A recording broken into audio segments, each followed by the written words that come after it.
भगवान शिव यही कथा पाई सुसमय उमासन भाखा, सुसमय पा करके माँ पार्वती को ये कथा सुनाए थे। क्योंकि इसके पहले पार्वती माँ सती माँ के शरीर में थी, सती बन करके दक्ष पुत्री बनकर आई थी। पर जब कुंभज ऋषि के पास गए मलयगिरी पर्वत पर, तो वहाँ भगवान शिव तो कथा सुन लिए थे। सुनी महेश परम सुख मानी, राम कथा मुनिवर्ज बखानी। तो ऋषि ने जो कथा सुनाई, बखान किए, तो उसको भगवान सुन करके बड़े प्रसन्न हुए। पर माँ सती को कुछ समझ में नहीं आई, क्योंकि श्रद्धा भक्ति से वो सुन नहीं पाई थी। आगे माँ सती को भगवान के प्रति भ्रम हो गया था, परीक्षा लेने गई, फेल हो गई। बाद में भगवान ने सती माँ का त्याग कर दिए थे, और आगे चल के सती महारानी अपने पिता दक्ष के यज्ञ में अपने शरीर को भस्म कर ली थी। वहीं सती महारानी राजा हिमाचल के घर, हिमालय जो हिमाचल है, हिमाचल प्रदेश में राजा हिमालय, उसी के घर में आकर जन्म ली पार्वती रूप में। और वहीं गुरु धारण करी देवर्षि नारद जी, और कठोर तप करके, तपस्या करके भगवान शिव को प्राप्त की। और आज भगवान शिव से वही प्रश्न पूछती है जो पिछले जन्म में पूछी थी कि ये असली राम है कि नकली है। जो नृपतनय सो ब्रह्म किमी, नारी बिरह मति भोर, देखी चरित महिमा सुनत, भ्रमत बुद्धि मति मोरी। हे प्रभु, जो नृपतनय वो ब्रह्म कैसे हो सकता है? जो राजा का बेटा वो ब्रह्म कैसे हो सकता है? क्योंकि देखी चरित महिमा सुनत, इसका जब चरित्र मैं देखती हूँ और इसकी महिमा को सुनती हूँ, तो दोनों में कोई मेल नहीं है। तो इसीलिए मेरी बुद्धि में भ्रम है। तो आप कृपा करके उस भ्रम को मिटाइए। तब पार्वती माँ के भ्रम को मिटाने के लिए भगवान ने पूरी कथा को सुनाए। और यही भ्रम जब भारद्वाज जी और याज्ञवल्क्य के बीच में वहाँ हुआ, तो उसको भी सुनाया गया। तो मूल रूप से यही भ्रम होता है कि ब्रह्म जो ईश्वर है वह कैसे है, क्या है। तो उसी भ्रम के निवारण के लिए ये कथा होती है, सत्संग होता है। ये पूरी कथा माँ पार्वती सुनती हैं, और सुनने के बाद गदगद हो गई, प्रसन्न हो गई, तृप्त हो गई, शांति को प्राप्त कर लेती है। परम शांत मुद्रा में आकर के माँ पार्वती कहती है कि हे भोलेनाथ, मैं समझती हूँ कि नर सहस्त्र माह सुनहु पुरारी, हो कोई एक धर्म व्रतधारी। हजारों मनुष्यों में ऐसे कोई बिरले होते हैं जो धर्मात्मा होते हैं, और उन हजारों धर्मात्माओं में कोई बिरले होते हैं जो विरक्त होते हैं, वैरागी होते हैं। धर्मात्माओं की कमी है, भेड़िया धसान की। हजारों हजार चल पड़ते हैं, झुंड भीड़ भेड़ की होती है। ज्ञानी तो स्वतंत्र चलते हैं। तो अंधविश्वास की तो कोई कमी नहीं है। तो कहे कबीर, सुनो भाई साधो ही नंदों को क्या कीजिए, अंध परंपरा में सब जी रहे कि नहीं। अब कोई कुछ कर रहे, पूछिए कि कौन कर रहा था, कहते हमारा बाप को पूछिए तो कहते हमारा बाप। तो बाप दादा का दादा, लकड़ दादा, वो कहाँ से चला रहा, कोई हिसाब नहीं है, लेकिन चले आ रहा तो चलते जा रहे हैं। उसके मूल में भूल है, पर वो भूल किए जा रहे हैं क्योंकि परंपरा है। तो धर्मात्माओं की कमी नहीं होती है, पर उन धर्मात्माओं में विरक्त बहुत कम होते हैं। अंध परंपरा कैसे किसे कहते जानते हैं? एक बार 10 अंधे कहीं से गुजर रहे थे। 10 का हेडलाइट फ्यूज था, किसी को दिखता नहीं था, सब आगे पीछे सब लाठी के सहारे टोह के जा रहे थे। तो संजोग से आगे में एक कुआं, अब हुआ कि देख नहीं पाया अगले वाला, तो कुआं में जो हवाई से गिरा ना धम से, तब पिछला आदमी चौकन्ना हो गया। पूछा भैया रास्ता तो ठीक है, ये धम की आवाज़ कैसे हुई? तो जो पहले वाला था वो सोचा हम तो गिरिए गए हैं, इन नालायक ऊपर में क्या करेगा। बोला रास्ता ठीक है, बढ़ो आगे। हाँ, दूसरा या नाराज बढ़ा वो भी धम। अब पिछले वाला चौकन्ना, अरे फिर से आवाज हुई, रास्ता तो ठीक है। तो दूसरे वाले ने सोचा कि जब ये पहले वाला नालायक हमको नहीं बोला था, हम उसको काहे बोलेंगे। बोला रास्ता ठीक है, बढ़ते चलो। अब जो आगे बढ़ा तो धमाधम गिरते चला गया। तो ये है अंध परंपरा। तो इस अंध परंपरा में के भक्त हजारों लाखों में मिलते हैं। तीर्थे दाने जपे यज्ञ काष्ठे पाषाण के सदा शिवम पश्यति मूढ़ात्मा शिवे देहे प्रतिष्ठित। सारे शास्त्र पुराण संत महापुरुष एक शब्द में कहते हैं, काहे रे बन खोजन जाई सर्व निवासी सदा अलेपा तो ही संग समाये। लेकिन नहीं, देवघर कांवड़ लेके पहुँच भी करेंगे। तो भोला बाग जल ढार लो। एगो दो गो गोतनी आई थी जल ढार के। गोतनी समझते हैं ना, समझते ही होंगे कि आप लोग विदेश के थोड़े हैं। दिस दैट अंग्रेजी सुनना तो वो भी 1 घंटा सुना सकता हूँ, लेकिन देसी मुर्गी बिलेती भाषा ठीक नहीं होता है। राजीव जी दीक्षित एक बड़े प्रकांड विद्वान है। उन्होंने कहा कि दुनिया में सबसे कचड़ा यदि भाषा में कोई कचड़ा वाला भाषा है तो वो अंग्रेजी है। महादरिद्र भाषा है। पर क्या है ना कि मैकोले आकर के ये अंग्रेजी का भूत ऐसे दिमाग में घुसा दिया कि लोग 2 लाइन अंग्रेजी बोलते समझते कि प्रकांड विद्वान हो गए। तो चलिए, तो यहाँ क्या होता है, मैं क्या कह रहा था? हाँ, तो वो दोनों जा रही थी भोला बाबा का पूजा करने करके। तो बड़की गोतनी छोटकी से कि भोला बाबा का जल ढार लो। जल क्या ढारेगी, वो घसाट पिसाट इतना लगता है ना देवघर में। अब पुलिस जो देता है पुलठी तो बिन बिनी छोड़ा देता है। वही कहता यही ढार, अरे वहाँ देख स्क्रीन पर भोला बाबा के पास जल चला गया, वह जल भागो जल्दी। अब जैसे पूछा ढार लो तो छोटकी बोलती धो की ढार भाई वसरे पर ढार दिलिए। तुम्हें ढार लो कि नहीं? कल के ना हमें तो दूसरे पर ढेर दे, वसरे दूसरे से काम चला रहे हैं। लेकिन भगवान साक्षात विंदुनाद महालिंगम शिव शक्ति निकेतनम देहम शिवालयम प्रोक्तम सिद्धिदम सर्वदेही नाम। जीवन ज्योतिर्मय हो जाए, ज्योतिर्लिंगों का ध्यान करो। ये जीवन डिवाइन लाइफ हो जाता है यदि डिवाइन लाइट का हम मेडिटेशन करते हैं तो इसलिए ये अंध परंपरा तो चलता ही रहता है। अब कहिए भगत वाला को पूछिए कि मायर कम बाप राइट क्यों ज़्यादा करते हो, तो क्या लगा पही तो पूर्वज ही करते आ रहा है। लो, तो झाल पीटना तो ठीक है, लेकिन झाल पीटिए एक बार, फिर बोल दीजिए, फिर झाल पीटिए ना, है बोलेंगे तब झाल पीटेंगे ताकि किसी को समझ में नहीं आए। तो हर चीज़, अब ध्यान के बारे में लीजिए। ध्यान की परंपरा तो सब दिन से आ रहा है, लेकिन दही ध्यान मतलब चूड़ा दही न, दो चूड़ा, इसमें दही का मात्रा ज़्यादा, वो हो गया ध्यान।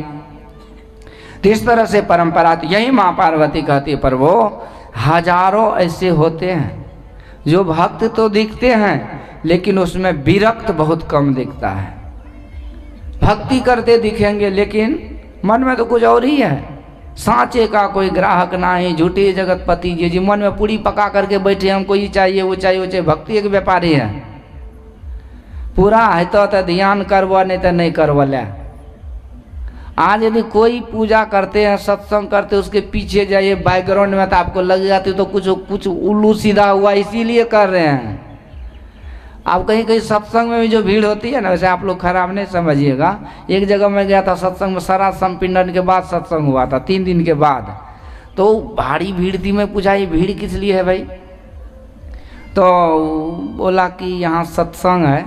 मैं बोला सत्संग में तो इतनी भीड़ होती नहीं। बोला नहीं, रंगीन मतलब वो पक्का सत्संग है। कच्चा पक्का 2 तरह का होता है ना, सूखा और गीला। हाँ, तो बोला कि यहाँ गीला सत्संग है। तो सत्संग हुआ तो चलो ठीक है, सत्संग तो हुआ, लेकिन 3 दिन पहले जो सारा संपीडन में जो सड़ा हुआ दही बचा हुआ था ना, क्योंकि जो जिस दिन भोज होता है उससे भी 5 दिन पहले का दही जमा रहता है, और 3 दिन बाद सत्संग हुआ। ठंडी महीना वो सड़ा हुआ दही कंटर का वो ला करके कहाँ से ना चूड़ा दिया, एकदम सटा सट खींच रहा है सत्संग आरती के बाद। तो भीड़ वो सत्संग की नहीं थी, दही चूड़ा की भीड़ थी। तब बाद में हमको पता चला। और उनको भी तो चाहिए ना भाई, श्राद्ध संपिंडन के बाद जो जूठा कुठा हो गया तो सत्संगी को कैसे खिलाए। और सत्संगी को भी चाहिए ना कि उसका बहिष्कार करे, न चल दिए। तो बिना स्वार्थ का कौन भक्ति करते हैं? सांचे का कोई ग्राहक नहीं, झूठे जगतपति जी। तो अन्नदान तो जरूरी है सत्संग में। कोई भी सत्संग कराइए फ्री फंड का नहीं, जब जब बंदगी लब लब दया कहे कभी सब ऊपर गया, ऐसे नहीं। कुछ तो दान अन्नदान होना चाहिए, कुछ मेहनत होना चाहिए, तब फल होता है उसका। परंतु कहीं कहीं यदि गरीब गुरबा कोई या सत्संग कर रहे तो वहाँ देखिए बाबा अकेले मक्खर मारते रहते हैं, मक्खी उड़ाते रहते, कोई सत्संग ये नहीं पूछता, क्योंकि वहाँ भोज भंडारा की व्यवस्था नहीं है। तो इसका मतलब वही ना है कि किस लिए गए थे वहाँ, आते हैं। तो सच्चे माने में जो निष्कपट निष्काम भाव से, विरक्त भाव से, अनासक्त भाव से यदि भक्त हो तो माँ पार्वती कहते वो हजारों में एक होते हैं, नहीं तो सब अपने मतलब के होते हैं। एक बार एक माता जी और उसका घर वाला और वो बेटा तीनों मिल करके एक मंदिर में बैठा था ध्यान करने। बहुत दिन से पूजा पाठ कर रहा था, लेकिन आज मन में हुआ कि जब तक भोला बाबा दर्शन नहीं देगा हम टस से मस होने वाले नहीं हैं। और निश्चय करके बैठ गया। अब भोले बाबा का नाम है आशुतोष, शीघ्र ही प्रसन्न हो जाते हैं। जब निश्चय हो, साधना हो, विश्वास हो तो हो जाता है। खोजी हो तुरंत मिल जाऊं, एक पल की तलाश में कहे कबीर सुनो वैसा दो, मैं तो हूँ विश्वास है। विश्वास है ना, विश्वास भवानी शंकरो बंदे श्रद्धा विश्वास रूपिणो, विश्वास के ही स्वरूप है। ज़्यादा देर नहीं है, बस विश्वास है। तीनों को विश्वास था, ध्यान किया, बड़ी देर तक मंत्र जाप किया भगवान शिव का। एक बार हर मंदिर जपत रहे उस शिव नाम, जप रहे हैं। अब हुआ कि जप करते करते ऑटोमेटिक है कि आपका प्रेम भी बढ़ता है, भीतर की गंदगी भी साफ होती है, और जप करते करते हम शुद्ध जप के तरफ जाते हैं। जप तो एक ही काफ़ी होता है प्रकट करने के लिए। जैसे आप कोई पत्थर पे एक हथौड़ी दीजिए फूट जाता है, लेकिन उसके पहले जो 99 हथौड़ी दिए, 100 हथौड़ी मान लीजिए पत्थर फूटा, तो 100वां हथौड़ी तो एक ही हथौड़ी गिनती है ना, पर 100वें हथौड़ी में पत्थर फूटा तो इसका मतलब इधर का 99 बेकार था क्या? ये 99 ईच एंड एवरी स्ट्रोक जो है ना वो पत्थर को कमजोर करता है। तो प्रत्येक पत्थर को जो चोट है हथौड़ी का, हैमर का, वो कमजोर करता है पत्थर को, और फिर एक हथौड़ी में वो पत्थर फूट जाता है। इसी तरह से हर एक जाप जो है ना हमारे मन को शुद्ध करता है, पवित्र करता है और एकाग्रता बढ़ाता है। और फिर एक जाप जब एकाग्र चित्त और शुद्ध मन से लिया जाता है तो वो सिद्ध हो जाता है, वाणी रूप प्रकट हो जाता है। ये प्रोसेस है, प्रक्रिया है जप करने की। अभी 2-4 बार जपे हो कतो कुछ हो नहीं, ऐसे थोड़े होता है। तो इसलिए वचन में विश्वास के साथ वही तीनों कर रहे थे। जब करते रहे ओम नमः शिवाय, ओम नमः शिवाय करते रहे। अचानक भगवान शिव प्रकट हो गए। आगे बूढ़ी माता बैठी थी पुजारी। भगवान कहते हैं मांगो वरदान, क्या चाहिए? तो बूढ़ी माता तो पहले से पूरी पका रखी थी, हमको क्या मांगना है, क्योंकि लक्ष्य ही कुछ और था। बूढ़ी माता कहती है भोला बाबा हमको वरदान दीजिए कि मैं 16 साल की दुल्हीन बन जाऊं। अब लो भोला बाबा कहते एवं मस्तु, ऐसा ही हो। अब जो बूढ़ी माता मुरही भी नहीं खा पाती थी, एकदम दांत चकाचक हो गया, वेपर लाइट की तरह एकदम चेहरा चमकने लगा, चमक दमक एकदम टिप टॉप में आ गए, एकदम दुल्हीन जैसी हो गई। अब इधर बूढ़ा बाबा का टेंशन बढ़ने लगा, माथा खराब, माथा धोने रहे, हे भगवान ये तो बूढ़ी राजकुमारी बन गए तो इसको को आएगा लेके भाग जाएगा, हमको चूड़ा सत्तू कौन खिलाएगा। अब भगवान यहाँ भी आ गए कि चेला तू भी ध्यान किया है, मांगो वरदान। बूढ़ा बाबा कहते सरकार तो हमको यही वरदान दे दो कि मैं 18 साल का दूल्हा बन जाऊं। भगवान कहते एवं मस्तु, ऐसा ही हो। अब जो है दुल्हीन 16 साल की, चमक चलो इधर चलो, दूल्हा सरकार हो गया 18 साल के बूढ़ा बाबा। अब बेटा था 24 साल का। अब वो माथा ढूंढा कि मेरा माँ बाप कौन होगा, ये तो दूल्हा दुल्हन बन गया। अब कि माँ बाप का तो ज़्यादा उम्र होना चाहिए ना। अब भोला बाबा वहाँ पहुँचे, तू भी मांगो वरदान। उसका बेटवा तो पहले से दिमाग खराब हो गया था ना, ये दोनों को देख के। आज जैसे भोला बाबा आगे आए और मौका मिला, भोला बाबा कहते तू भी मांगो वरदान। तो उसका बेटवा बोला कि सरकार, ये दोनों जो बूढ़ा बूढ़ी है ना, ये दोनों जो दूल्हा दुल्हन है, हमको वरदान में यही दीजिए, ये दोनों दूल्हा दुल्हन को फेरों से बूढ़े बूढ़ी बना दीजिए।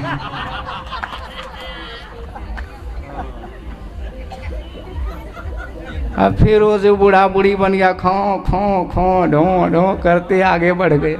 भोला बाबा भी अंतर ध्यान, अब एक दूसरे का मुंह देख रहे, कते गेल की भेल कुछो नहीं, कते गेल कतो नहीं, की भेल कुछो नहीं।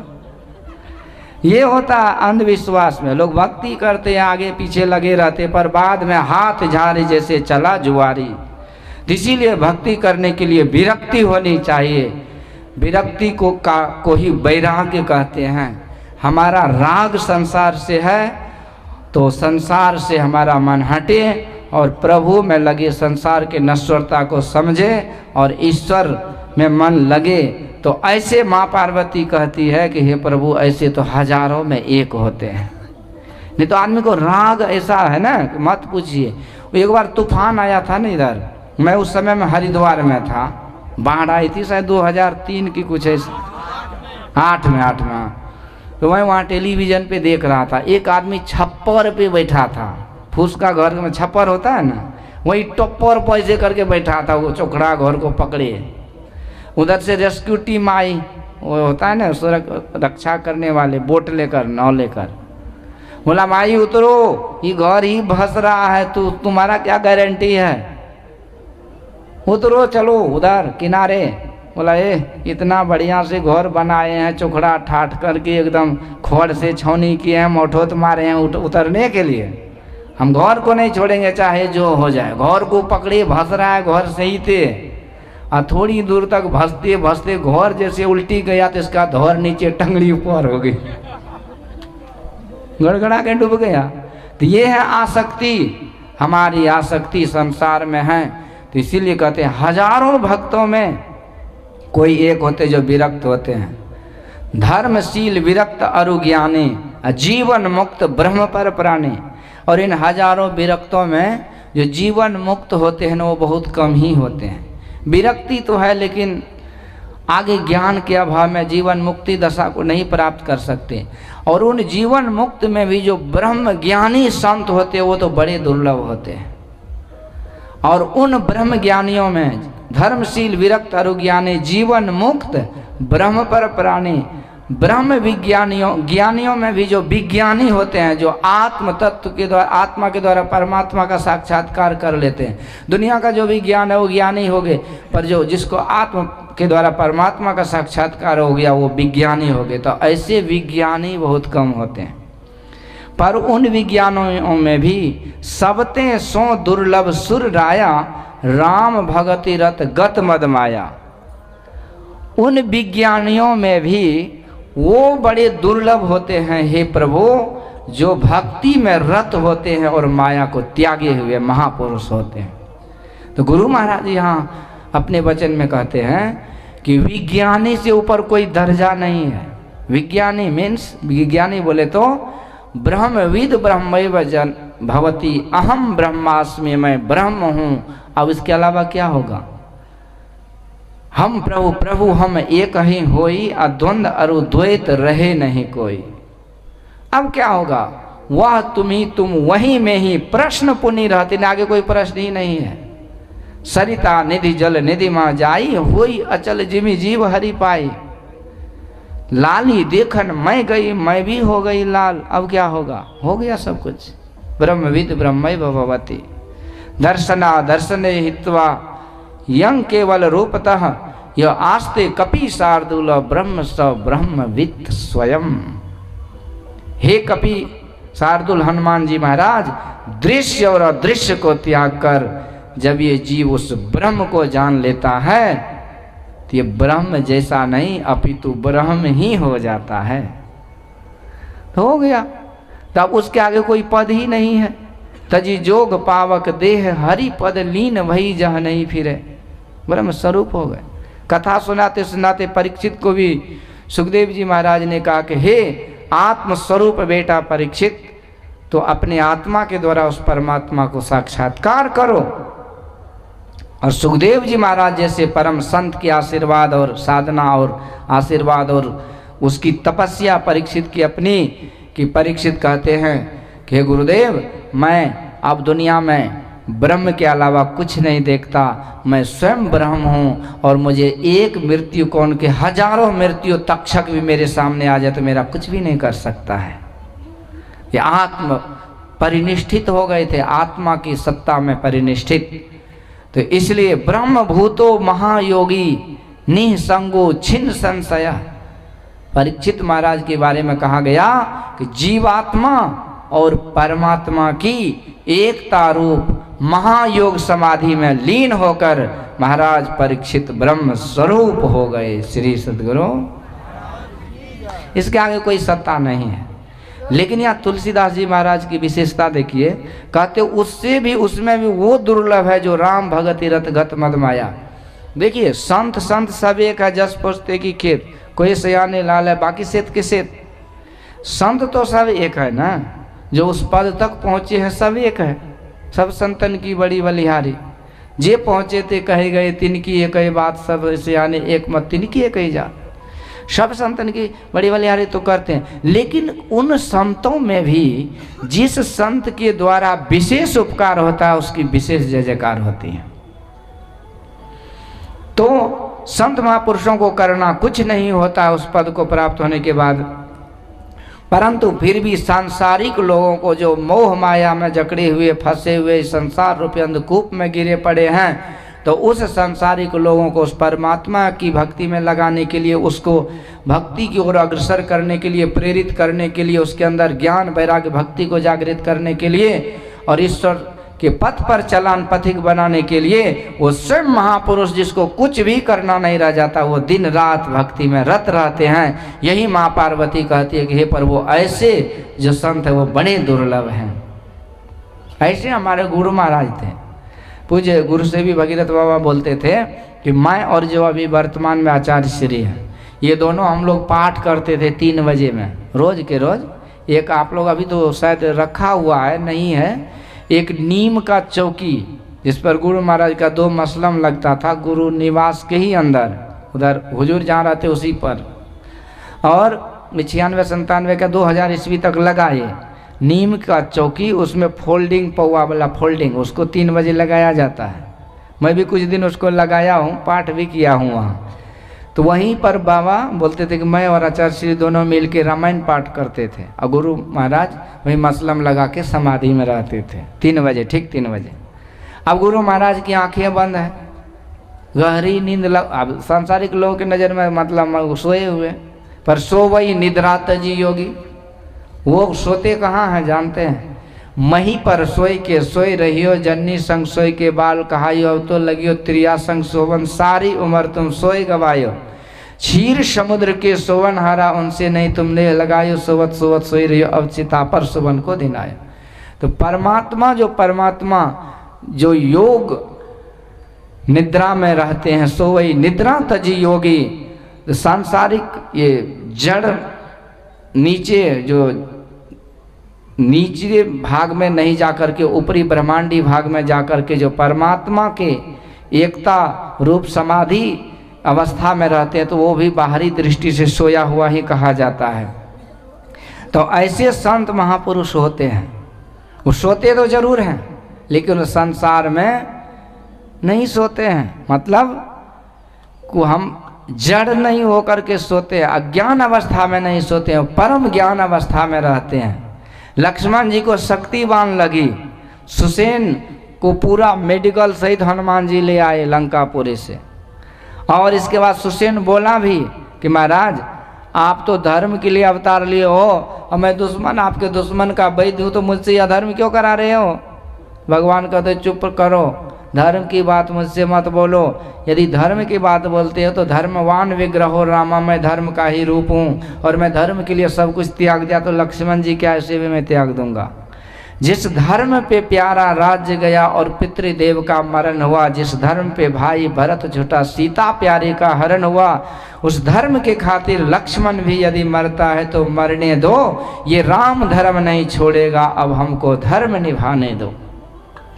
तब सुसेन जी महाराज की आंखें खुली कि महाराज आप जो इतना त्याग कर सकते हैं तो मैं साधारण वैद्य हूँ, मैं जरूर इलाज करूँगा, पर रातों रात मुझे संजीवनी बूटी चाहिए। तब हनुमान जी महाराज सुपर फास्ट ट्रेन को चलाए, लाए ट्रेन रातों रात संजीवनी। तब लक्ष्मण जी जीवित हुए, जय जयकार हुई बानरी सेना में। अब भगवान लक्ष्मण जी से पूछते हैं, लक्ष्मण मैंने एक बार तुझे इशारा क्या करता था, तू मेरी इशारे पर सब कुछ समझ के कर गुजरता था, पर आज के रात मैंने कितनी बार प्रलाप करते करते तुझे पुकारा, जगाने का प्रयास किया, पर तूने एक नहीं सुनी, क्यों? ये आज्ञा का उल्लंघन नहीं है? तो लक्ष्मण जी कहते सरकार मैंने धरती पुत्र धरती पे जन्म लिया, धरती माँ के गोद में सोया, मेरी 3 माताएं थी और भी दाई थी, उनके गोद में सोया, कहाँ कहाँ नहीं सोया, पलंग पे सोफा पे सोया, राजगद्दी पिता के गोद में सोया, बहनों के गोद में सोया, और जो जो प्यार दुलार करने वाले थे सब मुझे बचपन में सब अपने अपने गोद में उठा बैठा के सुलाते थे, पर आज जब प्रभु मैं आपके गोद में सोया रहा तो मुझे दुनिया में उतना आनंद मिला जितना अभी तक नहीं मिला था, इसलिए मैं उसी आनंद में सराबोर था, और इसीलिए आपके कहने पर भी मैं वो बात को सुन नहीं समझ नहीं पाया और मैं सोया रहा। ये सोना होता है। पलटू सोवे मगन में साहब चौकीदार। कहते ठीक है, तो तकिया उकिया लगा के खराटा बजाएंगे, चौकीदारी तो कर ही रहे गुरु महाराज लाठी लेकर, तो वो सोने में नहीं है। दरिया सोवे सकल जग जागा नाही, कोई जागे में जागा करे, जागा कहिए सोए। तो सोना होता है जो दुनिया से विमुख हो करके और भगवान के चरणों में अनुरक्त हो जाते हैं, उसमें मन को लगा देते, दुनिया से खो जाते हैं, प्रभु के चरण में लीन हो जाते, उसे सोना कहते हैं। तो ये समाधि अवस्था की बात है। गुरु महाराज विराजमान उस चौकी पर, बाबा सब पाठ कर रहे हैं। अचानक हुआ क्या कि वो मतलब कोई अशुद्धि तो हो जाती है ना, तो दोहा पढ़ने में जैसी अशुद्धि तो गुरु महाराज की आंखें खुल गई। कहते सुनो जी इस दोहा को फिर से पढ़ो। आश्चर्य की अभी तो खर्राटा, गहरी नींद, आंख बंद, और तुरंत कहाँ से, तो जीवन मुक्त ब्रह्म पर चरित्र सुनहि तजी ध्यान, अजय हरि कथा न करई रति तिनके ही पाषाण। उसका हृदय पत्थर ही है ना। ऐसे गुरु महाराज इसका महत्व दिए ताकि रामायण को हम पकड़े रहें, क्योंकि जिस घर में यदि चाहते हैं कि कोई सीता महारानी बने तो रामायण नहीं रहेगा तो मुश्किल है। शूर्पणखा जरूर बन जाएगी, मैडम जी बन जाएंगे अंग्रेजी मीडियम वाले, लेकिन सीता महारानी बनने के लिए आपको रामायण रखना पड़ेगा। राम जैसा पुत्र बनाने के लिए आपको रामायण रखना पड़ेगा। भरत जैसा भाई बनाने के लिए रामायण रखना पड़ेगा। राम जैसा एक पत्नी व्रत धर्म वाला पति बनाने के लिए रामायण रखना पड़ेगा। राम जैसा आदर्शवान बनने के लिए रामायण रखना पड़ता। राम जैसा राम राज्य लाने के लिए रामायण रखना पड़ता है। इसलिए गुरु महाराज रामायण का महत्व दिए। गीता का पाठ होता था, भागवत महापुराण का पाठ भी होता था। ये शास्त्र पुराण शासनात् त्रायते इति शास्त्र, शासन के द्वारा त्राण करते हैं जीव का, इसीलिए उसका नाम शास्त्र है। उसमें जो वो लिखा है वही संविधान है।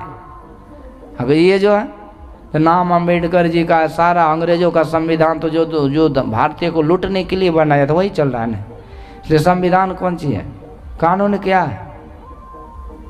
एक एक कानून के रखवाले, एक से एक बड़का बड़का अपराधी घूम रहा है, एक से एक निर्दोष सड़ जाता है जेल में। तो पर परमात्मा के दरबार का कानून जो शास्त्र पुराण में है वो असली है। तो कहने का अभिप्राय है कि गुरु महाराज को कुछ नहीं करना है, फिर भी वो हम सांसारिक प्राणियों को भक्ति भजन में लगाने के लिए एकदम त्रैकाल संध्या। अब कहिए भगवान ब्रह्म मुहूर्त में जगते हैं। ब्राह्मे मुहूर्ते उत्थाय वार्युष्पस्पृश्य माधव दद्यो प्रसन्न करन आत्मानम तम सह परम। सारा ज्ञान जो भगवान से प्रकट होता है वो ब्रह्म मुहूर्त में जगते हैं, सवेरे में जगते हैं। Early to bed early to rise makes a man healthy wealthy and wise. विद्वान किसी ने कहा सवेरे जो सोते हैं सवेरे जगते हैं वो स्वास्थ्य उसका ठीक रहता है, बुद्धिमान होते हैं और धनवान भी होते हैं। तो इसलिए गुरु महाराज त्रैकाल संध्या का भगवान यहाँ सवेरे में जग जाते हैं। एक आदमी को कहिए कि जगो, कहते बाबा जगने का फुर्सत कहाँ, 1000 काम लगा रहता है, घर है, परिवार है, बेटा है, लोटा है, कद्दू है, कदीमा है, सब कुछ में लगे रहते हैं ना। आप लोग तो फ्री फंड है इसीलिए बकते रहते हैं। घर परिवार चलेगा तब ना नाक में दम बीतेगा। इतना बात बोल देते हैं, 1 दर्जन के 5 दर्जन का हिसाब दे देते हैं। अब हम लोग भी सोचते हैं भाई सही ये बात है, कितना खर्चा वर्चा क्या जोड़ना पड़ता है, उसको फुर्सत कहाँ होगा। लेकिन सही बात नहीं है। भगवान का परिवार जानते कितना बड़ा था? भगवान की घरवाली कितनी थी? 16,108। एक घरवाली से 10-10 बेटा, एक बेटी, फिर पोता पोती नहीं तो नातिन, आप हिसाब लगा लीजिए। 56 करोड़ की आबादी थी और फिर भी भगवान ब्रह्म मुहूर्त में जग के ध्यान कर रहे हैं। इसका मतलब जब 56 करोड़ को चला के ध्यान कर सकते तो 10, 20, 50 को मैनेज नहीं कर सकते क्या? मनुष्य का दिमाग इतना हल्का थोड़ी है।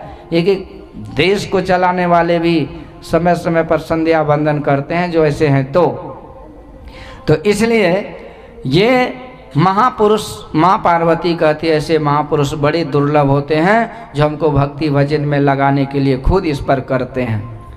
तो ऐसा हम लोगों का ये सौभाग्य है कि गुरु महाराज ये संध्या वंदन ज्ञान उपदेश स्वयं करते थे और उसकी प्रेरणा ऐसी हुई कि हजारों लाखों में अभी कर रहे हैं।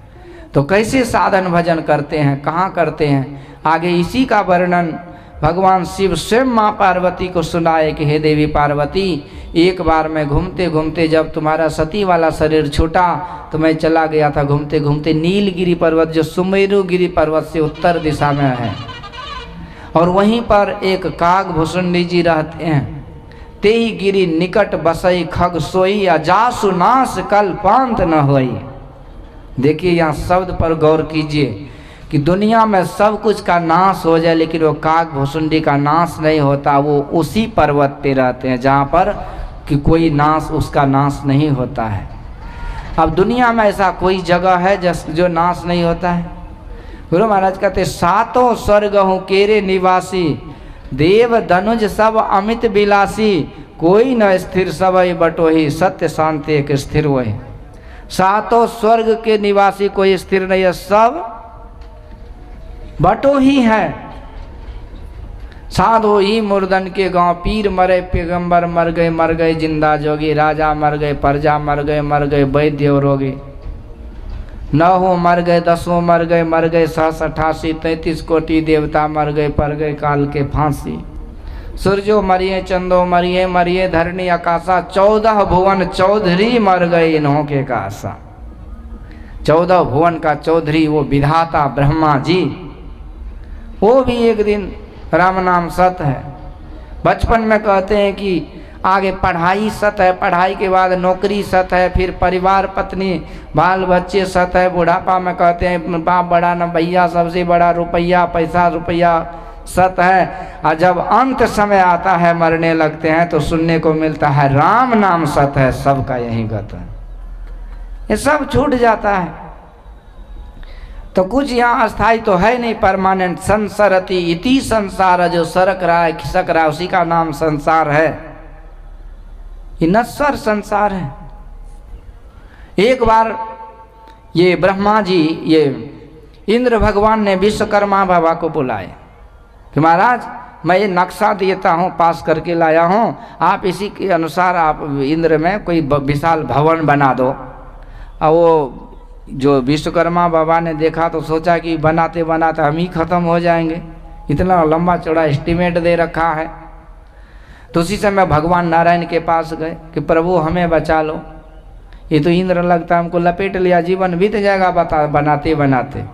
तो भगवान नारायण एक बटु रूप धारण करके, एक ब्रह्मचारी रूप धारण करके इंद्र के दरबार आते हैं और इंद्र भगवान ने उनकी स्वागत करी। प्रभु बटु रूप में जो आए तो स्वागत सत्कार हुआ और भगवान जो ब्रह्मचारी रूप में भोजन कर रहे हैं ना, तो उसी समय चींटी जा रही थी आगे चीनी के तरफ, तो प्रभु को हंसी आई। तो इंद्र देवता कहते सरकार सेवा में कोई कमी हुई क्या, आप क्यों हंस रहे हैं, कोई और त्रुटि हुई या कुछ क्या भाव है। तो बटु कहते हैं देखो इंद्र, ये चींटी जो जा रहे हैं ना उधर शक्कड़ के तरफ, ये चींटी पिछले 14 बार पिछले जन्मों में 14 जन्मों तक ये इंद्र का के गद्दी पर था ये, और वो अखंड साम्राज्य वो इंद्र के दरबार का ये भोगते भोगते 14 जन्मों तक इंद्र रहा। और आज देखो ये चींटी बन करके वो शक्कड़ के पीछे भाग रही है। देखिए इंद्र भी चींटी बन सकता है, कीड़े मकोड़े बन सकता है। ये जब इंद्र को पता चला तो वैराग्य हो गया और उसी समय विश्वकर्मा बाबा को छुट्टी दे दी और बिल्डिंग बनाने का प्रोग्राम कैंसल। तो कोई अस्थिर तो है नहीं, इसलिए ये स्थान कौन सा है, तेई गिरी निकट बसई खग सोई जासु नाश कल्पांत न होई। तो ये स्थान जो सांकेतिक रूप में है, ये कोई बाहर का जगह नहीं है, ये जगह ये परमात्मा का धाम है। सखिया वाह घर सबसे न्यारा जहाँ पूर्ण पुरुष हमारा। ये गुरु महाराज यही इसी बात को हाईलाइट किए हैं कि इस मृत लोक पर क्या कोई सतलोक माँ तब जन सतलोक अतल वितल सुतल तलातल जो 14 भुवन का वर्णन है, वो ऐसा कोई जगह नहीं है जो नाश को प्राप्त नहीं होता है। तो यही गुरु महाराज का अमर वाणी, अनुभव वाणी कि ये ईश्वर परमात्मा का लोक है, जहाँ जीव को कभी काल का गम नहीं होता, वहाँ गम काल की नाही, नहीं तह धूप ओछाई। सखिया वाह घर सबसे न्यारा जहाँ पूर्ण पुरुष हमारा। न तद भाषयते सूर्यो न शशांको न पावक यद गत्वा न निवर्तन्ते तद धाम पर मम मम। गीता में भगवान कहते हैं। तो ये शास्त्र का ज्ञान है ना, तो महापुरुष ही इसका व्याख्यान करते हैं, हम लोग कर रहे हैं समझ करके। हाँ नहीं तो बाहरी बात पढ़ने से कौन क्या कर लेंगे, तो वही समझेंगे ना कि नीलगिरी पर्वत वहाँ वैसे हुआ वैसे हुआ, और कुछ बात जो है जो विचारनी है उस पर वो ध्यान ही नहीं दे पाते हैं। एक जगह कथा हो रही थी भागवत की, कोई पंडित जी आए थे बनारस से, और जो कराने वाले आयोजन समिति थी उसमें कुछ मेरा भी संपर्की था, वो जानते थे मैं भी कथा करता हूँ, लेकिन उसमें जो मुँहजोर था वो बोला नहीं वहीं से लाएंगे, तो लाया। तो फिर मुझे भी बुलाया गया उद्घाटन में, तो मैं गया। तो वही कथा व्यास से थोड़ी सी वार्तालाप हुई, कुछ सत्संगी लोग थे, सत्संगी लोग कुछ पूछ दिया, कहते महाराज पंडित जी और सुखदेव जी महाराज तो समाधि में रहा करते थे, और सुखदेव जी महाराज को तो अनुभव ज्ञान था, यानी ईश्वर का साक्षात्कार वो अनुभव कर लिए थे। आत्मा के द्वारा परमात्मा का जो ज्ञान होता है उसी को अनुभव ज्ञान कहते हैं, प्रत्यक्ष ज्ञान, तो वो हो गया था। तो यह अनुभव ज्ञान क्या है? कथा व्यास बोले सुनो, वो अनरा आदमी जो होता है ना, और टोह टोह टोह करके जो परख करता है, परखता है किसी चीज को, उसी को अनुभव ज्ञान कहते हैं। यही अनुभव ज्ञान। अंधा व्यक्ति किसी को परख लिया तो अनुभव ज्ञान हो गया। इसीलिए वो कहावत है ना क्या, कि भगवान को जानना बड़ा टेढ़ी खीर है। अच्छा टेढ़ी खीर कभी खाए हैं? टेढ़ी खीर नहीं ना खाए हैं, तो कहावत क्यों है? टेढ़ी खीर के पीछे भी कहानी है। कहानी है कि एक बार एक अनरा आदमी, उसको एक आदमी बोला कि भैया खीर खाओगे? खीर पुआ बना है, पूज्य स्वामी जो हमारे हैं कृष्ण कुमार बाबा, उसी के भंडारा में। तो अनरा बोला नहीं, बिना जाने मुझे कुछ खाना पीना नहीं चाहिए। अच्छा बोलो कि खीर कैसे होता है? तो आदमी बोला खीर सफ़ेद होता है। कैसे होता है? तब तो अनरा था, जाना नहीं कि सफ़ेद क्या होता है। तो वो पूछा सफ़ेद कैसे होता है? अब सफ़ेद कैसे समझाएगा कैसे होता है? बोला सुनो, सफ़ेद बोगला की तरह होता है। ये बोगला भी नहीं देखा, तो बोला बोगला कैसे होता है? तब इसको कैसे समझा कि बोगला कैसे होता है? उसको आंखें नहीं है तो बोला बोगला ऐसे होता है, ऐसे जो दिखाया ना, तो ये हाथ से ऐसे देखा कि बगुला ऐसे होता है, तो बगुला ऐसे होता तो सफ़ेद ऐसे होता, सफ़ेद ऐसे होता तो खीर भी ऐसे होता है। अनरा बोला छोड़ो झंझट, ऐसे टेढ़े मेढ़े खीर को खाने में हमको फायदा नहीं लगता है, गला मटक जाएगा, भाग गया वहाँ से। उसी दिन से कहावत है कि ये ईश्वर को जानना बड़ी टेढ़ी खीर है। कैसे परिभाषा दे सकते हो? कहते कि अनुभव ज्ञान क्या, तो कहते हैं ना आदमी जो टहता है वो अनुभव ज्ञान है। नहीं, जो अनुभव ज्ञान हो अनुमान क्या करे। अभी सत्संगी तो कट पिंगल था, एगो बात और पूछ दिया। ये बोला कि अच्छा सुखदेव जी महाराज समाधि में रहते थे, तो समाधि की अवस्था क्या होती है? अब पंडित जी फंसा अच्छे खासे कि ऐसा पूछने वाला तो कोई है नहीं, नाचो नचाओ वृंदावन बिहारी लाल की जय। अभी अनुभव ज्ञान की बात नहीं, जबकि ज्ञान वैराग्य को जगाने के लिए भागवत महापुराण की कथा हुई। भक्ति मार हो रही है जमुना किनारे, नारद जी गए तो आकाशवाणी हुई सत्कर्म करो, तो सनकादिक ऋषि कहते सत्कर्म सत्संग है, सत्संग सुनो ज्ञान वैराग्य जगेगा, भक्ति माँ नाचेगी, श्री कृष्ण गोविंद हरि मुरारी गाएगी। और वही हुआ भी, लिखा हुआ है। लेकिन यहाँ ज्ञान के बारे में वो समाधि का कोई पता ही नहीं। पूछा कि समाधि क्या होती है? अब पंडित जी कहते सुनो, तुमको नींद आती है रात में? बोले हाँ। वो गहरी नींद सोते हो? हाँ। खराटा बजा के खर खर करते हो? बोला कभी कभी। तो पंडित जी बोले देखो, जो जितना गहरा नींद में सोता है ना, गहरी नींद में, तो जितनी देर तक वो खराटा बजा के सोता है तो समझो कि उतनी देर वो समाधि में पड़ा हुआ है। क्या विश्लेषण दिया जाने भगवान, धन्य है प्रभु। मैं भी वही था, मैं पूछा अच्छा पंडित जी इसका मतलब जो जितना देर तक गहरी नींद में रहता है उतना बड़ा संत है ना हुआ, वो संत हुआ? बोले हाँ। तो उसमें शक क्या है? साधु मत में बड़ा संत क्यों कहलाते? क्योंकि वो ज़्यादा सोते हैं। एक दोहा बोला, साधु हो के सोया नहीं, गृहस्थ हो के रोया नहीं, तो क्या हुआ? मैं बोला अच्छा पंडित जी एक बात बताइए, इसका मतलब कुंभकर्ण 6 महीना सोता था, सबसे बड़ा संत तो कुंभकर्ण हो गया, कुंभकर्ण हो गया ना? तो बोला नहीं, ये बात को खत्म कीजिए, कथा का समय हो रहा, मैं जा रहा हूँ कथा करने। ये महापुरुषों की व्याख्या है। गुरु महाराज ने व्याख्यान दिए कि वो गिरी सुमेर उत्तर दिशि दूरी, नील शैल एक सुंदर भूरी, तासु कनक में शिखर सुहाए, चारे चारों मोरे मन भाए। ये सिमोरी पर्वत के यहाँ जब सीधा बैठते तो मेरुदंड जो हमारा है उसके आश्रित जो चेतन की धारा ऊपर की तरफ जाती है, यही है उत्तर दिशा। और जो छठा चक्र आज्ञा चक्र है उसके ऊपर जो अंधकार मंडल है सामने में, वही है नीलगिरी पर्वत। और उसी नीलगिरी पर्वत पर ये सूरत को जब अंधकार में टिकाते हैं तो वहीं साधक को वही 4 चोटी का दर्शन होता है। तो वहीं पर तेहि गिरी निकट बसई खग सोई, जासु नाश कल्पांत नहीं होई, तेहि रुचि निकट बसई जस कागा, सो सुनो उमा सहित अनुरागा। वहाँ रहकर काग भुसुंडी जी महाराज क्या करते हैं, हे पार्वती आप अनुराग से सुनो। और वहाँ पर पार्वती महारानी को सुना दिए कि जब कहाँ करते हैं तो पीपर उतर जाप यज्ञ पाकर तर करे। पाकर वृक्ष क्या होता है? पाकर वृक्ष आप लोग देखे होंगे, वहाँ यदि जाइए तो इतना अंधेरा रहता है कि गजब का लगता है, इतना ऐसी फेल है उसके सामने में। तो बाहरी दृष्टि से भी गाछ वृक्ष देवता ही समझिए, उसको लगाना चाहिए।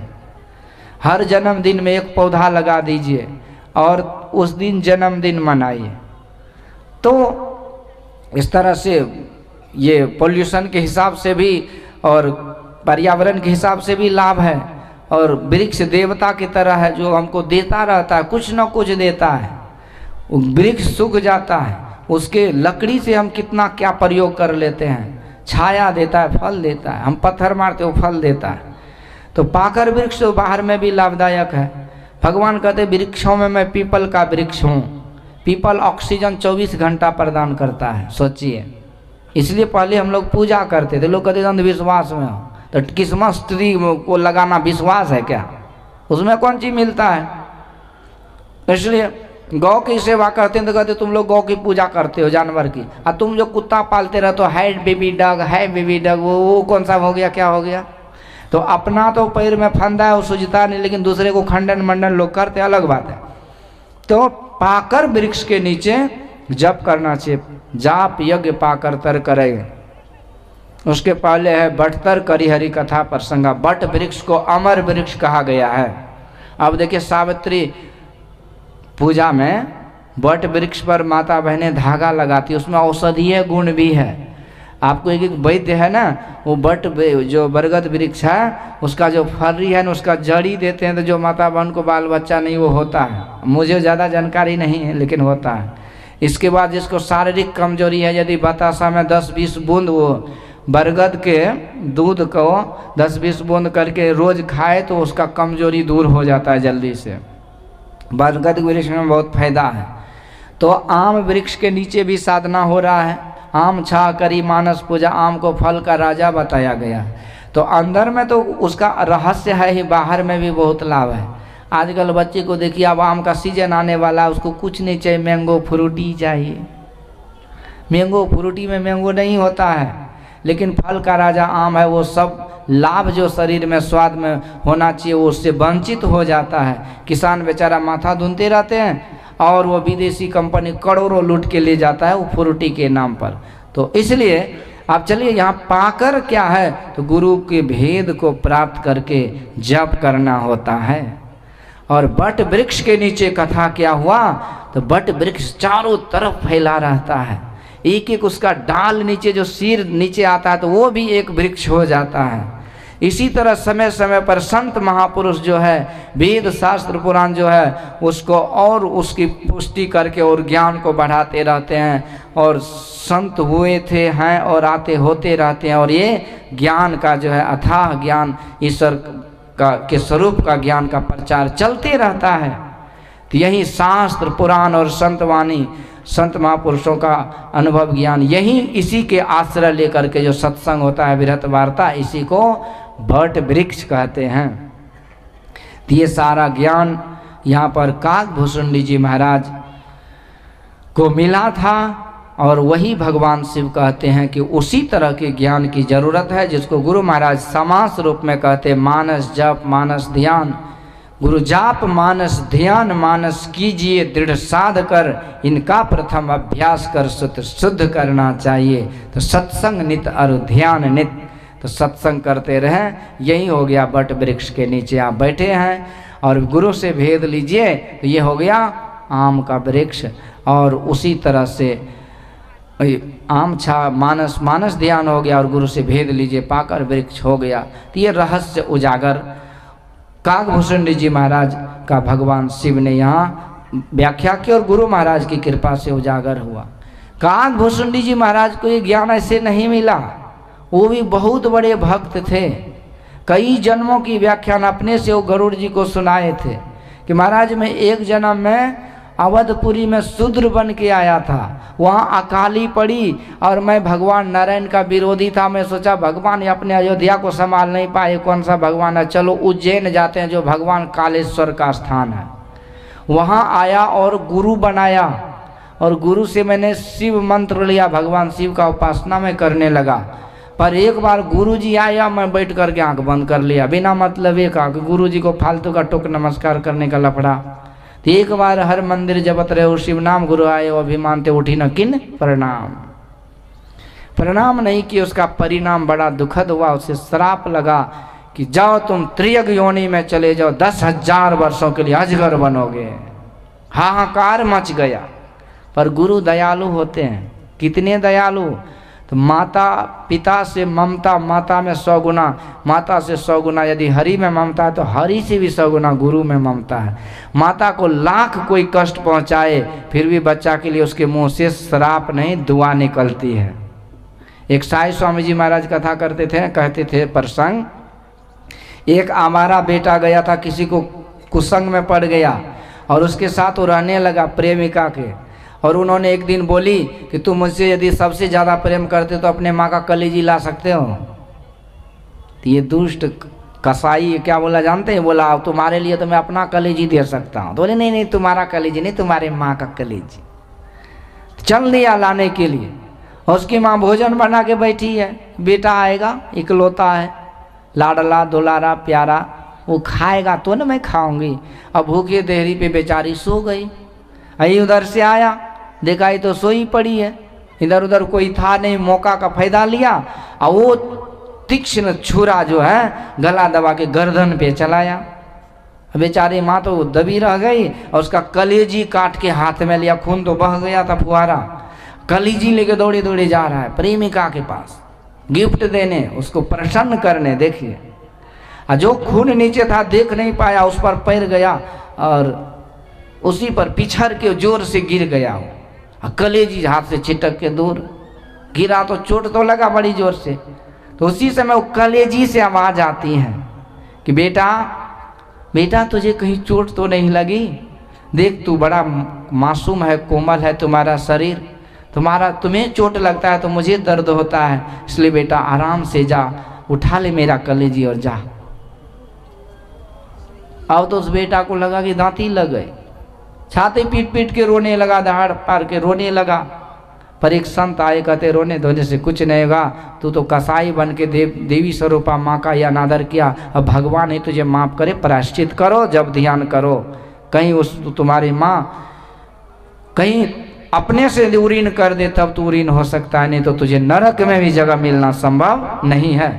ये माँ की ममता है। और माता से भी यदि हरि 100 गुना तो कितना ममता करते होंगे, कितना हम अपराध करते फिर भी कहाँ कुछ होता है। और उनसे भी 100 गुना गुरुदेव है तो नाराज होंगे क्या? मात हूँ ते बड़ी छोह करे, नित पिता हूँ ते अधिक भलाई है, कुल मालिक हूँ ते बड़ी कृपा धारे, गुरु सम नाहि सहाय है। हर हमेशा कृपा करते हैं। एक बार मैं सत्संग से आ रहा था, उधर बथनाहा तरफ है, उधर नेपाल साइड में, तो उस समय में गाड़ी उड़ी नहीं थी, 4 व्हीलर मेरे पास। तो ऐसे ट्रेन से आ रहा था, मेरे साथ एक विद्यार्थी भी था। उधर से कटिहार आए, कटिहार से नौगछिया होते हुए कोपा घाट जाना था। कटिहार से संपर्क क्रांति एक्सप्रेस ट्रेन स्टॉपेज नौगछिया में नहीं, तो आगे बढ़ गई ट्रेन, वो नारायणपुर स्टेशन बेपुर से आगे वहाँ स्लो हो गई। तो मैं सोचा स्लो है तो उतर जाता हूँ, तो मैं उतर गया। विद्यार्थी को बोला तो भी उतर जाओ, बोला हाँ आपसे हम आगे हैं, आप चिंता मत कीजिए, मैं तो और आसानी से उतर जाऊँगा। तो मैं तो धोती पहन के भी उतर गया, लेकिन वो पैजामा पहन के भी फंस गया उसमें। जैसे उतरना चाह रहा था ना, तो पैर आगे प्लेटफॉर्म पर नहीं दे करके ट्रेन और प्लेटफॉर्म के बीच में ही दोनों पैर गया, हड़बड़ा को ना पुना के उसी में गिर गया। गाड़ी और तेजी से निकल गई, एक्सप्रेस थी सुपर फास्ट। मैं सोचने लगा कि अब गुरु महाराज अब इसके माँ बाप पूछेंगे कि हमारा बेटा कहाँ गया, तो क्या जवाब दूंगा? ये तो बहुत बड़ा अपराध दोष लग गया। ऐसे मैं पश्चाताप कर रहा था। ट्रेन आगे जाके वो ड्राइवर भी रोक दिया ट्रेन।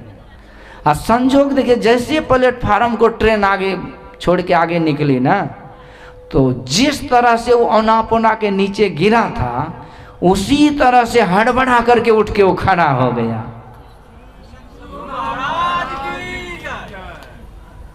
बाल बाल बच गया, उसको खरोंच तक नहीं लगी। मैं पूछा क्या हुआ भाई? तभी तो कुट्टी कुट्टी कट गए रहते, ऊपर कुछ नहीं हुआ। बोला कि बाबा क्या बताएं, जब मैं गिर गया तो मैं सोचा अब तो मर ही रहा हूँ, तो गुरु महाराज को याद कर रहा था और उसी समय लगा कि गुरु महाराज हमको गोद में बैठा लिए, मेरे कान के बगल से पहिया खटखट करके निकल गई, पर देखिए मैं बाल बाल बच गया। गुरु महाराज की कृपा से शरीर में खरोंच तक नहीं आई। तो ऐसे रक्षा करते हैं ना बड़े बड़े संकट से। तो यहाँ पर गुरु की कृपा होती है। और भगवान शिव को ऐसी स्तुति किए गुरु ने कि भगवान शिव प्रकट होकर के इसे भक्ति का वरदान दे दिया कि जाओ, थोड़े समय के लिए तुझे कष्ट होगा, मरने जन्म का दुख भी नहीं होगा और आगे तुम्हारे हृदय में भक्ति बनी रहेगी। अगला जन्म में वही जो जन्म लिया तो एक संत से लोमस ऋषि को अपना गुरु धारण किया और लोमस ऋषि से ब्रह्म ज्ञान का उपदेश लिए। ऐसे ब्रह्म ज्ञानी थे काकभूषुंडी जी महाराज। तो उसका निवास कहाँ होगा आप सोच सकते हैं, ब्रह्म के पास। तो इसलिए वो ज्ञान दिए। तो समय बहुत हो गया है, तो एक रोचक प्रसंग मैं सुनाता हूँ काकभूषुंडी जी का, जो प्रायः कथाकार कहते हैं। एक बार की बात है कि भगवान का अवतार हुआ था अयोध्यापुरी में। तो काक भुसुंडी जी महाराज भगवान शिव के साथ जा रहे थे प्रभु राम का दर्शन करने, क्योंकि बाल रूप का ध्यान भगवान शिव भी करते हैं और काक भुसुंडी भी करते हैं। तो अपने इष्ट सगुण रूप से जो ध्यान करते हैं तो उसमें यदि प्रत्यक्ष दर्शन हो जाए तो उससे बड़ा लाभ क्या है। तो दोनों जाते हैं, पर अचानक काक भुसुंडी भगवान को कहते देखो महाराज, यदि आप जाओगे ना तो आपको देख करके वो बाल बच्चे भाग जाएंगे या आप ही को भगा देंगे, क्योंकि आप आधा मदारी जैसे लगते हो। भगवान को गुस्सा आ गई, कहते कौवा कहीं कि तू कैसा लग रहा है, तू कौन सा बढ़िया लग रहा है, तुमको भी देख के लोग ढेला मारता है। अब दोनों में झगड़ा। तो कहा जाता है ना, मनुष्य में कौवा लौवा और पक्षी में, अब कोई नाई लोग गुस्साएंगे नहीं, कहावत है ऐसे, मैं उस अनादर से नहीं बोला। कहा जाता है लौवा, मनुष्य में लौवा, पक्षी में कौवा बड़ा तेज। ये बड़ा तेज, ये बोला सुनो सुनो मैं जुक्ति बताता हूँ, दरबार में एंट्री कैसे मिलेगी। ऐसा करो भोले बाबा के, ऐसे भी आप आधा मादारी लगते ही हो, कोई बनरिया को मैं लाता हूँ, आप डमरू बजाना, बंदर को नचाना, और मैं जमुड़ा बन के इधर उधर से लोगों को इकट्ठा करूँगा, अब बंदर नाच दिखाना बढ़िया से। इस बहाने राज रानी महारानी को जब पता चलेगी तो अपने लाला को भी हंसाने के लिए, खिलाने के लिए आप हम लोग को बुला लेंगे, तो इस बहाने दर्शन हो जाएगा। तो भगवान कहते ठीक है, भोले बाबा मान गए। अब एक बंदर को पकड़ के लाए, अब भोले बाबा ओ डम डम डम डम, जब डमरू बजाने लगे, बनरिया नाचने लगा, सारे बच्चा इकट्ठे हो गए, ताली बजा करके हंस रहे हैं, देख रहे हैं खेल को। अब बच्चे हैं तो हल्ले करेंगे ना, हल्ला करें खूब। बच्चा जो हल्ला मचाने लगा ना, तो राज दरबार के अंदर आवाज जा रही है, शोरगुल। और वो जो भगवान पलने पर लेटे हैं वो लगे रोने। अब जो कौशल्या महारानी, सुमित्रा महारानी की कई महारानी, वो गुस्सा। कौशल्या महारानी सैनिकों को बोले जाओ बाहर में देखो हल्ला मचा रहा, भगाओ उसको वहां से। सैनिक उधर से लाठी घुमाते आया, भोला बाबा का झोला झंटी दे करके छीन करके धक्का मार के उधर भगा दे उस पार। अब काक भुसुंडी जी चुटकी लेने लगे, कहो मदारी जी महाराज क्या हाल है, हाउ आर यू। भगवान कहते नालायक कहीं के, पहले तो हमको फंसा दिया, बेइज्जती कराया, हाउ आर यू पूछ रहे हो। हाँ मैं ये काम नहीं करूँगा, मैं चला कैलाश। काक भुसुंडी कहते महाराज जब दर्शन करना चाहते हो तो कुछ तो रिस्क लेना पड़ेगा, नहीं से फ्री में थोड़ी दर्शन होता है, थोड़ा सा धैर्य धारण करो, जुक्ति लगाता हूँ। भगवान कहते अब क्या जुक्ति लगाओगे। अरे महाराज एक जुक्ति है सुनो, आप तो ऐसे ही संत हो, भगवान हो, ऐसा करो कि आप पंडित जी बन जाओ, चरण टीका धारण करो और भविष्यवाणी सुनाना शुरू करो। इस बहाने लोगों की भीड़ होगी, कहीं राज रानी महारानी को भी शौक हो जाए कि अपने लाला का भविष्यवाणी सुनने की, तो वो बुला लेंगे, तो चले जाएंगे हम लोग। भगवान कहते हाँ बात तो ठीक लग रहा है, तो बैठो। ओ पंडित जी बन गए भगवान शिव, आइए बन गए उसका चेला जजमान। अब इधर उधर से लोगों को पकड़ पकड़ के ला रहे, चलो महाराज हमारे बहुत सिद्ध पंडित जी हैं, गुरु जी हैं, उससे भविष्यवाणी सुनो। अब सब के सब आ रहे हैं, क्योंकि संतवाणी से ज़्यादा भविष्यवाणी में लोगों को भरोसा होता है। अभी यदि कोई इधर उधर के तांत्रिक आ जाए तो लोग इधर छोड़ के वहीं चले जाएंगे, ये होता है। अब देखते देखते भारी भीड़ हो गई वहाँ। अब ये बात जब राज दरबार में गई तो रानी महारानी को भी जिज्ञासा जगी कि क्यों ना अपने लाला की भविष्यवाणी हम भी सुन लो। बुलाओ पंडित जी को। सिपाही गए, महाराज चलो चलो, सब भीड़ को भगा दिए, चलो। अब भगवान शिव बड़े प्रसन्न काक भुसुंडी जी के साथ जा रहे हैं। जब मुख्य द्वार पर गए तो अब बाबा का इशारा है, खत्म हो जाएगा बाबा, 5 मिनट में आरती कर देते हैं।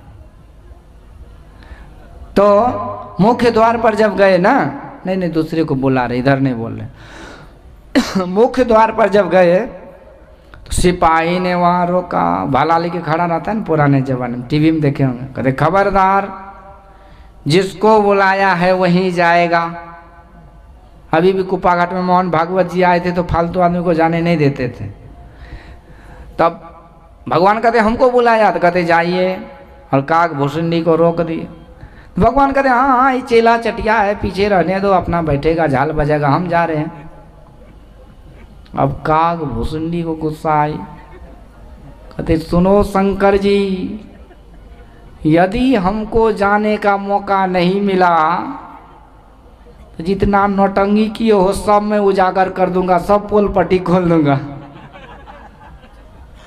अब भगवान को लगाई नालायक, यदि सब भेद खोल दिया, यहाँ सबको बता दिया, फिर बेइज्जती होगी। सिपाही को बोले सुनो भाई, ये जो मेरा चेला है ना, ये भविष्यवाणी तो यही सुनाता है, इसलिए उसको जाना जरूरी है।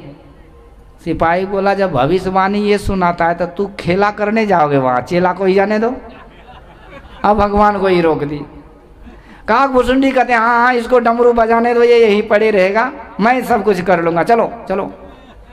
अब काक भुसुंडी चुटपुट करके आगे बढ़ गए। अब भोला बाबा को लगाई तो गड़बड़ हो गया, गुरु गुड़ चला चीनी हो गया है। पर भगवान कहते सुनो, अरे सुनो सुनो सुनो, उसको ले जाने से फायदा नहीं है। क्यों? ये भविष्यवाणी तो सुनाता है, लेकिन हस्तरेखा मैं ही देखता हूँ, इसको देखने नहीं आता है। सिपाही को भी धन चक्कर लग गया कि पता नहीं क्या चक्कर है, मतलब हम दोनों को जाना पड़ेगा। कहते ठीक है जाओ। अब दोनों पहुंच गए, भगवान पल्ले पर लेटे हैं।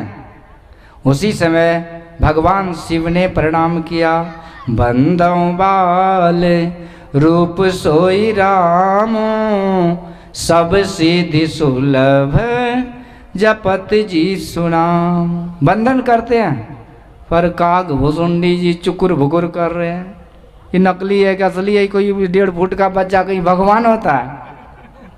अब वो जो भरम हुआ तो भगवान जो ऐसे हाथ उठा करके पकड़ने के लिए उठाया ना हाथ, कौवा समझ गया, मैं जानता था ये बच्चा है इसीलिए तो पकड़ रहा है। उड़ा, अब उड़ा जो हाथ जो लंबा होने लगा, तो अब जहाँ भी उड़ा तो वहीं पीछे देखा तो हाथ, मुड़ा तो देखा हाथ। ऊपर 7 लोग गए, नीचे 7 लोग गए, कहीं त्राण नहीं मिला। भटकते रहे, कल्प कल्पांतर तक वो व्याकुल होकर के भ्रमण करते रहे काग भुसुंडी पर, हाथ पीछा नहीं छोड़ा। व्याकुल होकर के घबरा करके आंख बंद किया, और जैसे आंख खोला तो देखा भगवान पलने पर खिलखिला रहे, लेटे लेटे। प्रभु पूछते कि कुछ समझा कौआ जी महाराज? कहते हाँ समझा। क्या? प्रभु आप हर जगह हो, हरि व्यापक सर्वत्र समाना। मैं समझ गया, सब जगह आप हैं, मैं जहाँ गया वहाँ देखा। हाथ का मतलब वहाँ देखा। भगवान कहते पूरा नहीं समझा।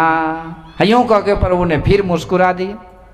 अब वो मुस्कान में जो आकर्षण था न, कौआ उसके मुँह में हड़बड़ा के घुस गया।